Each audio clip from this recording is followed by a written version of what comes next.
Hello बच्चों, चलिए प्रश्न को पढ़ते हैं। एल लंबाई की एक समान घनत्व वाली एक छड़ एक चिकने क्षैतिज टेबुल पर रखी हुई है। टेबुल पर छड़ के लंबवत गति करता हुआ एक कण छड़ के एक किनारे पर टकराकर रुक जाता है। छड़ के 90 डिग्री से घूमने के दौरान छड़ के द्रव्यमान केंद्र द्वारा तय की गई दूरी ज्ञात करें। दिखाएं कि यदि छड़ का द्रव्यमान कण के द्रव्यमान का 4 गुना हो तो टक्कर प्रत्यास्थ होगी। तो चलिए बच्चों, सबसे पहले हम लिख लेंगे मूल अवधारणा, जिस पर कि बच्चों हमारा यह प्रश्न आधारित है। बच्चों यह प्रश्न आधारित है मिश्र स्थानांतरीय घूर्णन गति पर। तो चलिए पहले हम समझ लेते हैं कि क्या होता है मिश्र स्थानांतरीय घूर्णन गति।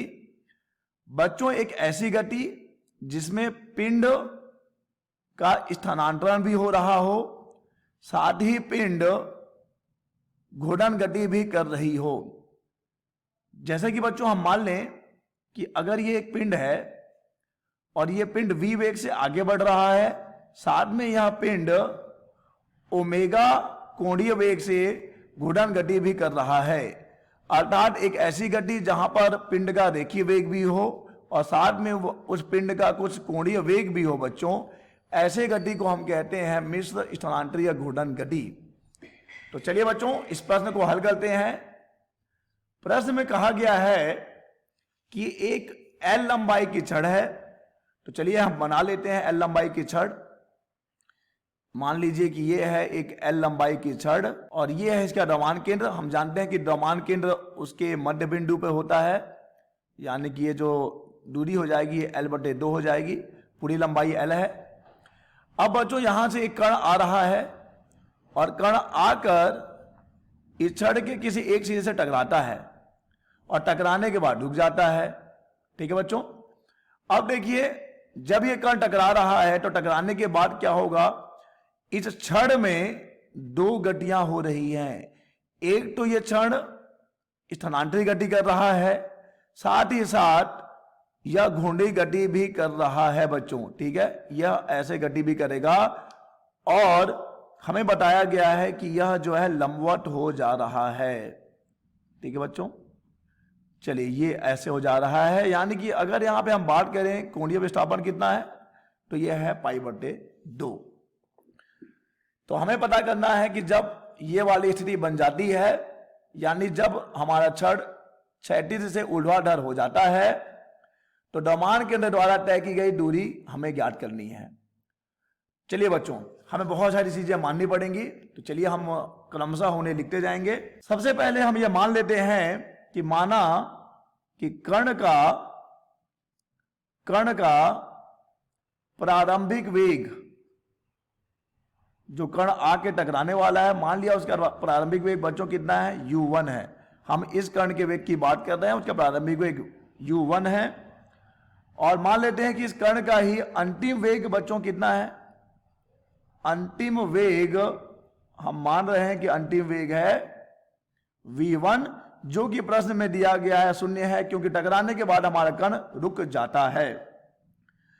अब बच्चों जब ये कण टकराएगा, टकराने के बाद हमारा छड़ जो है वो 90 डिग्री से घूम जाएगा। तो मान लेते हैं कि π/2 घूमने में कितना समय लगता है बच्चों, t समय लगता है, हम ये मान के चल रहे हैं। और v1 0 है, ये तो हमें मालूम ही है। अब बच्चों हम छड़ के वेग की भी बात कर लें। बच्चों छड़ का जो प्रारंभिक वेग है, छड़ का प्रारंभिक वेग ये कितना है बच्चों, हमारा छड़ तो प्रारंभ में क्या है, विरामावस्था में है, तो u2 हमारे यहां 0 होने वाला है। आगे बच्चों हम ये मान लेते हैं कि जब वह कण उस छड़ से टकराएगा, टकराने के बाद हम ये मान रहे हैं कि छड़ का ही अंतिम वेग कितना हो जाता है, अंतिम वेग v2 हो जाता है। ठीक है बच्चों, तो चलिए अब यहां पे हम लगाएंगे रेखीय संवेग संरक्षण का सिद्धांत। देखिए हम जानते हैं रेखीय संवेग संरक्षण का सिद्धांत क्या कहता है कि निकाय का कुल संवेग संरक्षित रहता है अगर उस निकाय पर कोई बाह्य बल न लग रहा हो। तो बच्चों अगर हम बात करें इस पूरे अपने इस निकाय की, तो क्या इस निकाय पर हम बाहर से कोई बल लगा रहे हैं? बिल्कुल नहीं। अतः इस निकाय का कुल रेखीय संवेग संरक्षित रहेगा।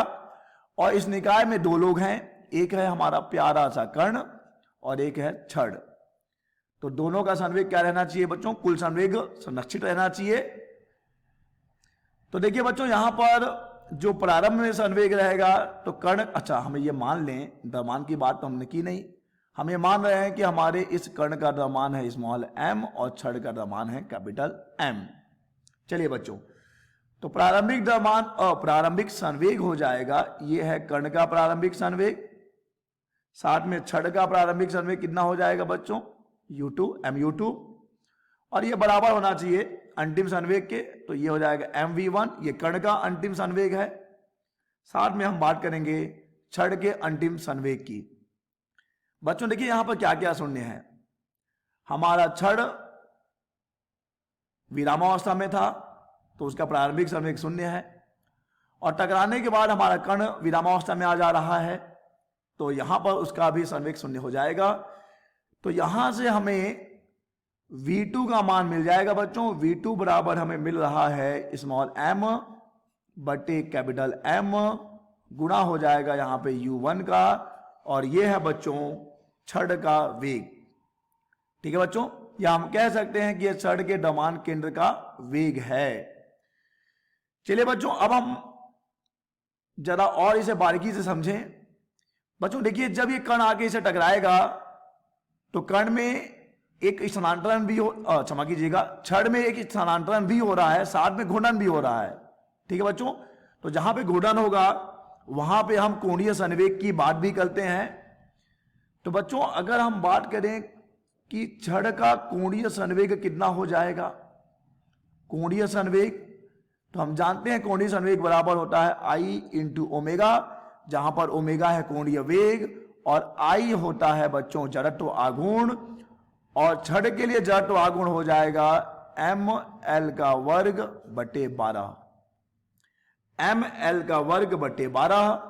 अतः छड़ का कोणीय संवेग हो जाएगा ml का वर्ग बटे 12 इंटू हमारे पास उसका कोणीय वेग है ओमेगा। ठीक है बच्चों, लेकिन हमें ये खुद से सवाल करना है कि उसे यह कोणीय संवेग मिला कहां से है। उसे कोणीय संवेग देने वाला है बच्चों ये कर्ण। तो अगर हम बात करें कि इस कर्ण का कोणीय संवेग कितना होगा, तो उसके लिए हम कौन सा समीकरण या कौन सा सूत्र यूज करेंगे बच्चों? कोणीय संवेग को हम रेखीय संवेग गुना त्रिज्या भी कर सकते हैं। तो यहां पर उस कर्ण का रेखीय संवेग तो है m, ठीक है बच्चों, और टकराने से पहले का वेग u1 है, और त्रिज्या के लिए हम क्या ले लेंगे? छड़ की लंबाई का आधा। ठीक है बच्चों, छड़ की लंबाई का आधा। तो बच्चों हमारे इस कर्ण का जो कोणीय संवेग है यही किसे प्राप्त होने वाला है? यही हमारे छड़ को प्राप्त होगा, यानी कि दोनों बराबर होना चाहिए। अतः हम लिख रहे होंगे mu1 गुणा l बटे 2, और यहां से हल करके बच्चों हम ओमेगा निकाल लेंगे, जो हमें मिल रहा है 6 स्मॉल m u1 बटे ml। तो यहां से हमने ज्ञात कर लिया ओमेगा। चलिए हम इसे नंबर 2 देते हैं, क्योंकि हम नंबर 1 तो इसे देने वाले थे। यह है v2 यानी छड़ का वेग, और ये हो गया ओमेगा, यह छड़ का कोणीय वेग है बच्चों। चलें आगे बढ़े। अब बच्चों हम जानते हैं कि कोणीय वेग बराबर होता है कोणीय विस्थापन बटे समय। ठीक है, और प्रश्न में दिया गया है कि छड़ जो है वो 90 डिग्री से घूम जाता है। तो यहां से अगर हम समय निकाल लें तो थीटा बटे ओमेगा हो जाएगा, और यहाँ पे कोणीय विस्थापन का मान पाई बटे 2 है, और यहां से हम मान रख देंगे बच्चों ओमेगा का, जो कि है 6 mu1 बटे कैपिटल ml। तो यहां से हमें मिल रहा है समय t बराबर pi capital M capital L भागित 12 स्मॉल m और u1। तो बच्चों ये हो गया समय, ये हमें मिल गया समय। बच्चों जब हमें समय मिल गया है तो हम दूरी आसानी से ज्ञात कर लेंगे।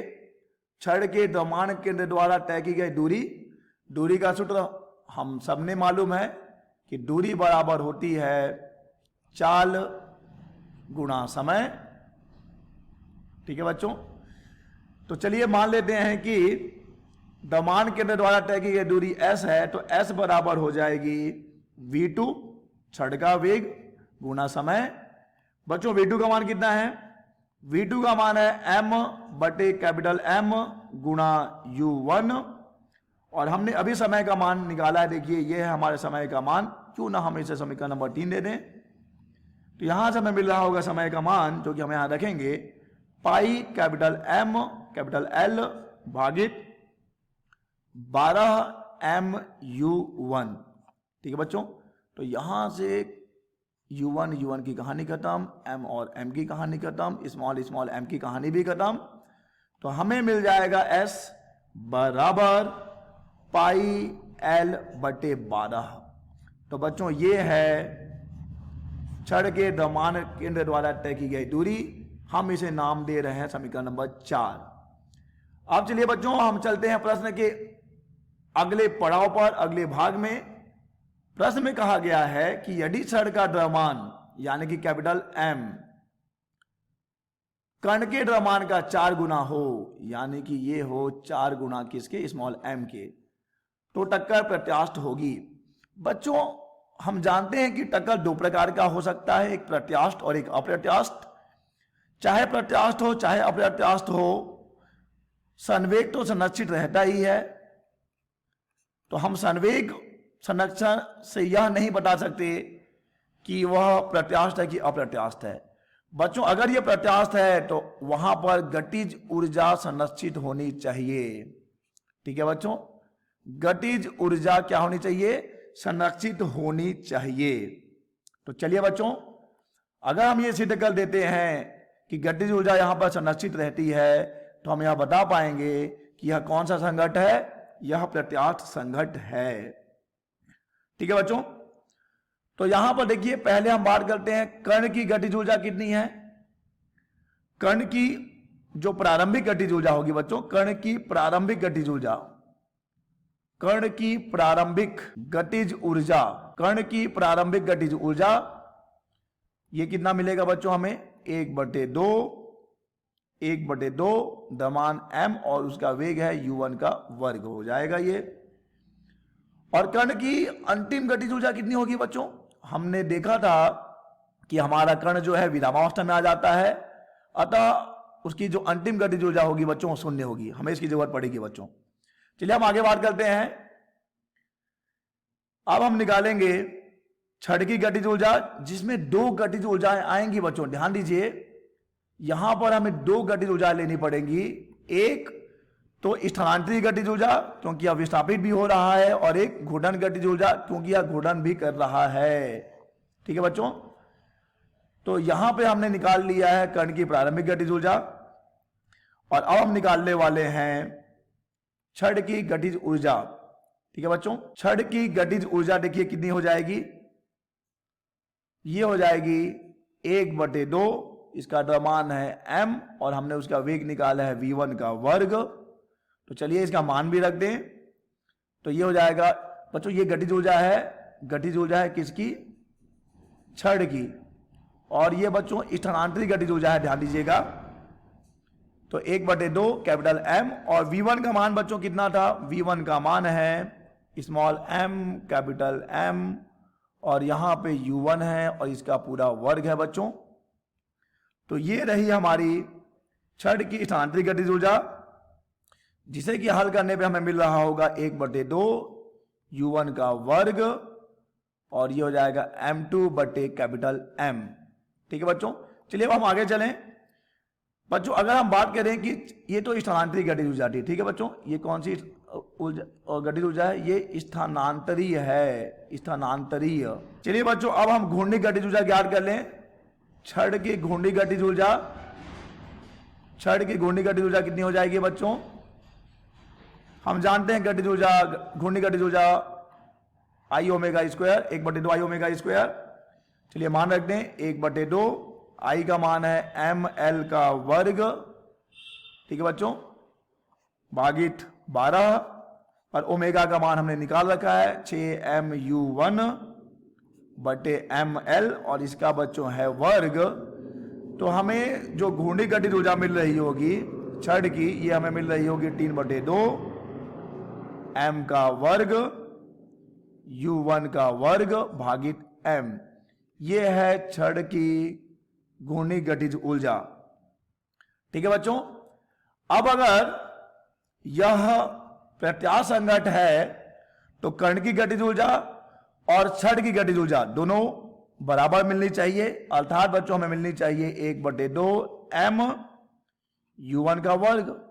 यही तो है बच्चों, संघट्ट से पूर्व की कुल गतिज ऊर्जा यही तो है, बराबर, और टकराने के बाद 1/2 u1 का वर्ग m का वर्ग बटे कैपिटल M। ये स्थानांतरित गतिज ऊर्जा है छड़ की, धन 3/2 m का वर्ग un का वर्ग बटे m। ये घूर्णन गतिज ऊर्जा है छड़ की बच्चों। अब देखिए बच्चों, यहां पे जब हम कैपिटल M बराबर 4m रखेंगे तो हमें दोनों ही पक्ष बराबर मिलेंगे, left hand side right hand side के बराबर मिलेगा, जिससे यह सिद्ध हो जाएगा बच्चों कि यह संघट्ट कौन सा संघट्ट है, प्रत्यास्थ संघट्ट है। आशा करते हैं आपको समझ आया होगा। धन्यवाद।